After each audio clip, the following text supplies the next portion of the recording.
Well, let's go behind the stories and today's horrific pictures to try to find out more about what they tell us about the attack and what intelligence officials are likely now doing to stop more. Ray Boisvert is a former director of CSIS. He's in Toronto. And Steve Day is a former commander of Canadian Special Forces. He is in Ottawa. Let me start with you, Steve. You two guys are the experts. You've been seeing all this stuff all day today like we have, but what are you seeing that we probably aren't seeing?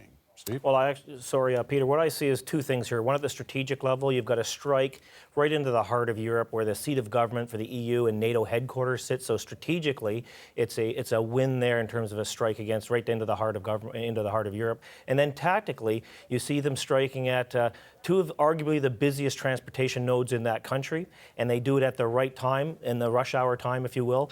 And then you've got a very highly sophisticated and coordinated assault. So when I'm looking at it, it seems like this was an assault that was in the planning for a bit of time. What about you, Ray?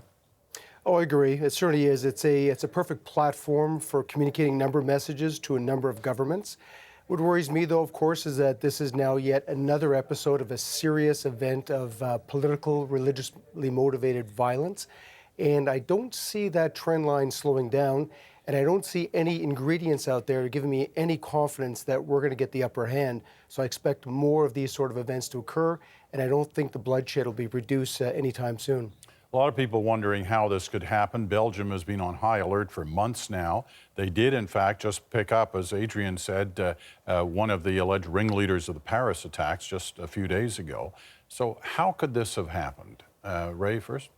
Well, I'm inclined to believe that at the end of the day, we have a problem of scale.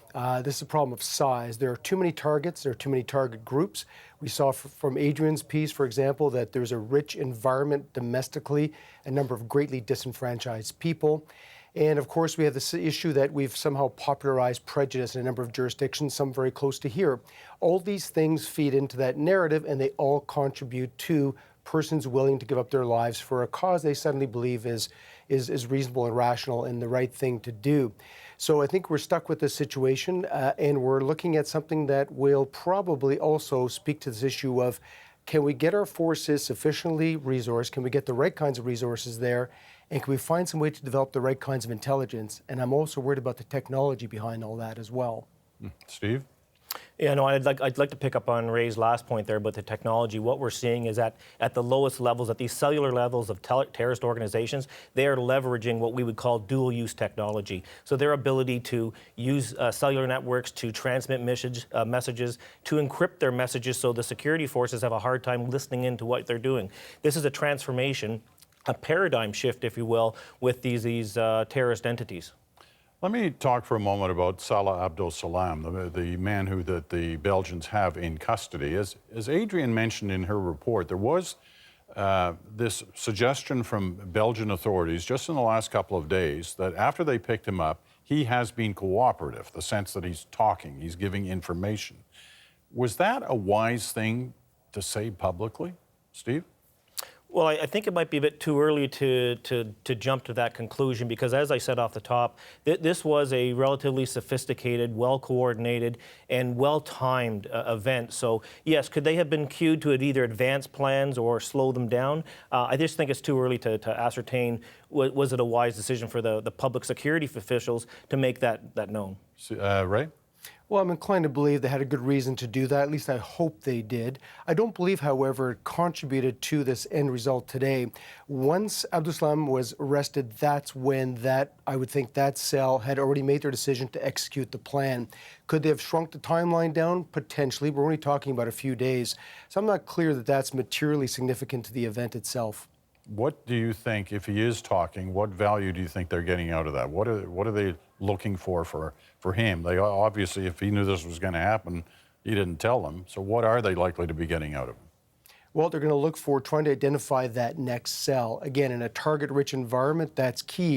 And it's probably well beyond Brussels. We're looking at other capitals as well. As Steve said, though, right now we're stuck. A lot of things are not visible because technology has now become the big gap. Encryption, burner phones, burner SIM cards. So agencies need to adopt new approaches, new methods, and new technology, because otherwise we're never going to see this next cell emerge, and we're going to see a lot more of these kind of events.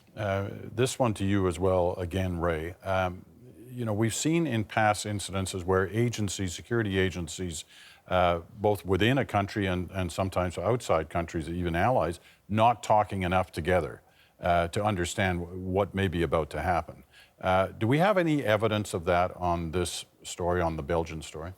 Don't think so. I think there's been enough carnage to date and so many high-profile events that I know the European community has really been working to find better ways to share intelligence.